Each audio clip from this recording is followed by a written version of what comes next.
ఖచ్చితంగా sir sub committee అనేది నిజంగా ఉపయోగపడుతుంది సార్. ఎక్కడంటే ప్రతి సమస్య కొన్ని అధికారుల దృష్టికి వెళ్తాక కొంత టైం తీసుకుంటుంది. ఏది ఇంపార్టెంట్, ఏది ప్రయారిటీ అనేది కూడా. అందరికీ నమస్కారం. అధ్యక్ష, అమరావతికి అతి చేరువలో ఉన్న నగరం గుంటూరు నగరం, రాజధానికి చాలా దగ్గరలో ఉంది.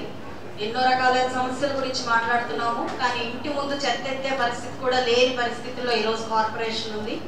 ఈరోజు ఒక నెల నుంచి నేను కంప్లీట్గా కార్పొరేషన్ పరిధిలో తిరుగుతున్నప్పుడు ఇంటి ముందు చెత్త ప్రాపర్గా ఎత్తే లిఫ్ట్ చేసే పరిస్థితి లేని పరిస్థితిలో ఉంది. దానికి కారణాలు ఏంటి అని అడిగినప్పుడు ఇలాగే వెహికల్స్ లేవని చెప్పడం, మెన్ సరిగ్గా లేరు అని చెప్పడం, రకరకాల కారణాలు చెప్పడం తప్ప దానికి ఒక సరైన సొల్యూషన్ కానీ లేదంటే ఏం చేద్దామనే ఒక ప్రణాళిక కానీ ఇంతవరకు రూపొందించింది లేదు.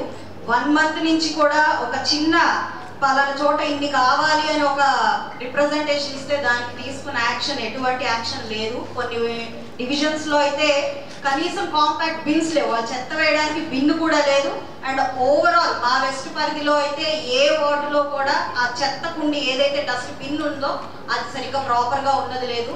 ఆల్రెడీ నేను చాలా మంది అధికారుల్ని పిలిచి దీనికి నీడ్ ఉంది, దీనికి మీరు ఒక రిప్రజెంటేషన్ రెడీ చేయాలి, ఎస్టిమేషన్ రెడీ చేయాలి అని అంటే ఓకే చెప్పారు, కానీ ఇంతవరకు దానికి ఒక ఆన్సర్ లేదు. అలాగే మెన్ గురించి, సిల్టేషన్ గురించి రకరకాల సమస్యలు ఉన్నాయి. మేల్ వర్క్ ఫోర్స్ లేదు అని చెప్పి దాన్ని బైపాస్ చేయడం తప్ప దానికి ఒక సరైన నిర్ణయం తీసుకొని అవుట్ సోర్సింగ్ పద్ధతిలో అయినా వాళ్ళని రిక్రూట్ చేసుకుని సమస్య మీద దృష్టి పెట్టి త్వరితగతిన దాన్ని సాల్వ్ చేసే ఒక విధి విధానం మన కార్పొరేషన్ లేనందుకు నిజంగా బాధ కలుగుతుంది అధ్యక్ష. ఈరోజు ఎన్నో ప్రధాన సమస్యల మీద ఇతర కార్పొరేషన్లు పోరాడుతుంటే మనం మాత్రం కేవలం చెత్త ఇంటి నుంచి లిఫ్ట్ చేయట్లేదని మాత్రం కౌన్సిల్లో పెట్టుకుని మాట్లాడుకుంటున్నాం. చాలా దురదృష్టకరం. దీని మీద మాత్రం ప్రత్యేక శ్రద్ధ మీరు పెట్టాల్సిన అవసరం ఎంతైనా ఉందని నేను మనవి చేస్తున్నాను.